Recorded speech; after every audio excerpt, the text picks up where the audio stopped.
Hello everyone, আসসালামু আলাইকুম। এই ভিডিওতে আমি আপনাদের সাথে তুলে ধরার চেষ্টা করেছি বাংলাদেশের বড় মেলা অনুষ্ঠিত হয় সীতাকুণ্ডে। এমনকি এই মেলা সহ মেলায় আগত সকল বাস আমি আপনাদেরকে ঘুরে দেখাবো। অর্থাৎ হিন্দু ধর্মের মতে তাদের যেই বিশেষ বিশেষ স্থানগুলো রয়েছে সেগুলো শুধুমাত্র সীতাকুণ্ডে রয়েছে, যার কারণে বাংলাদেশের 64 জেলা থেকে এখানে মানুষ আগত হয়। এবং যার কারণে যেহেতু বছরে এই মেলাটি সীতাকুণ্ডে একবারে অনুষ্ঠিত হয়, যার কারণে শুধুমাত্র পূজা দেওয়ার জন্য মানুষ ভারত বলেন বাংলাদেশের দক্ষিণ পূর্ব স্থান থেকে এখানে লোকজন এসে থাকে। এবং যার ফলে আমাদের দেশের বাস লাভাররা কিন্তু আমাদের দেশের উত্তর দক্ষিণ অঞ্চলের বাসগুলো না দেখলেও এই সীতাকুণ্ডের এই মেলাতে আসলে আপনারা দেশের 64 জেলার বাস আপনারা দেখতে পারবেন। তো আমার আজকের এই ভিডিওর মূল উদ্দেশ্য হচ্ছে সীতাকুণ্ডের মেলা এবং কি মেলায় আগত একসাথে 5000 বাস আমি আপনাদেরকে ঘুরিয়ে ঘুরিয়ে দেখাবো। তো এই মুহূর্তে আমরা যে মাঠটিতে রয়েছি এটা হচ্ছে চট্টগ্রামের সীতাকুণ্ডের ঢেবার মাঠ বলা হয় এই মাঠটিকে। এই মাঠটিতে একসাথে কিন্তু প্রায় 3000-এরও বেশি বাস রাখা যায় এবং শুধুমাত্র এই মাঠে রয়েছে প্রায় 3000-এরও অধিক বেশি বাস। লক্ষ্য করে দেখবেন বাংলাদেশের বিভিন্ন জেলার বাস রয়েছে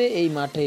এবং কি যেই বাসগুলো এই মাঠে জায়গা হয়নি সেগুলো কিন্তু রাস্তার পাশে কিংবা হোটেলের সামনে কিন্তু দাঁড়াই আছে। তো আমি সেইগুলো কিন্তু আপনাকে দেখাবো। মাঠের অবস্থা বর্তমানে কিন্তু খুবই ভয়াবহ এবং কি এত পরিমাণে এই মাঠে কিন্তু বাসগুলো রাখা হয়েছে। বর্তমানে আমরা চলে এসেছি যেখানে কিন্তু রাস্তার পাশে বাসগুলো দাঁড়িয়ে রয়েছে এবং এই মুহূর্তে দেখতে পাচ্ছেন সেলফি পরিবহন কিন্তু সামনের দিক থেকে আসতেছে এবং এদিকে যদি ভালোভাবে যদি লক্ষ্য করেন রাস্তার পাশেও কিন্তু এখানেও কিন্তু প্রায় 2000+ বাস রয়েছে। তবে এখানে একটা জিনিস আপনারা যদি ভালোভাবে যদি লক্ষ্য করেন এখানে ব্যান্ডের অথবা বড় বড় বাস কোম্পানিগুলো কিন্তু একটিও নেই, শুধুমাত্র সেলফি পরিবহন দেখতে পারলাম এবং কি ওইদিকে কিন্তু ঝোনাকি পরিবহন দেখতে পারলাম। এছাড়াও কিন্তু যে বাস বাদবাকি বাসগুলো রয়েছে সেগুলো কিন্তু অন্য অন্য জেলার লোকাল বাসগুলো। এছাড়াও কিন্তু একটি বড় ব্যানারের বাস কিন্তু এত সহজে কিন্তু রিজার্ভ করা সম্ভব না। অর্থাৎ একটি লোকাল বাস যেভাবে রিজার্ভে আনা যায় সেভাবে কিন্তু ধরেন ইউনিক, সোহাগ কিংবা শ্যামলী পরিবহন এই বাসগুলো কিন্তু এত সহজে কিন্তু রিজার্ভে আনা যায় না। অর্থাৎ বাংলাদেশের বড় বড় লাক্সারিয়াস বাস বলেন কিংবা বড় বড় ব্র্যান্ডের বাসগুলো কিন্তু আপনাকে যদি রিজার্ভে যদি আনতে হয় ব্যাপক পরিমাণে আপনাকে অর্থ গুনতে হবে। তো এখানে আমার কাছে একটা বিষয় কিন্তু খুব হাস্যকর লেগেছে, সেটা হচ্ছে সেলফি পরিবহনের একটা বাসে কিন্তু টার্মিনালের ভিতরে ঢুকে নেয়, রাস্তার পাশে রেখে দিয়েছে, কারণ টার্মিনালে রাখতে হলে কিন্তু টাকা দিতে হবে সেই জন্যই।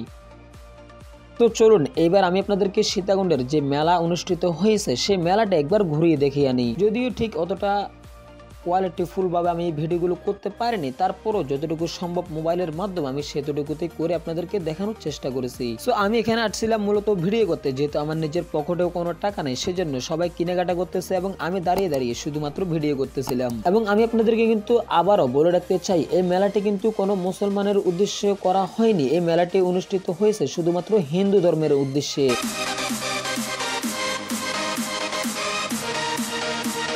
তো তারপরও আমি এখানে আসছিলাম মূলত ভিডিও করতে, আপনাদেরকে একটু দেখাবো, আপনারাও একটু খুশি হবেন সেজন্যই ভাবছিলাম আপনাদেরকে যেহেতু মেলার বাসগুলো দেখাইতেছি সেক্ষেত্রে কিন্তু এখানে আপনাদেরকে মেলার কিছুটা অংশ দেখিয়ে দিই। এখানে একজন ট্যাটু করতেছে, মূলত ট্যাটু মেটুগুলো আমি কিন্তু তেমন একটা পছন্দ করিও না। তো এই ছিল আজকের এই বাংলাদেশের সীতাকুণ্ডের মেলা এবং কি এই মেলাতে আমার সাবস্ক্রাইবারদের মধ্যে কারা কারা এসেছিলেন অবশ্যই জানিয়ে যাবেন।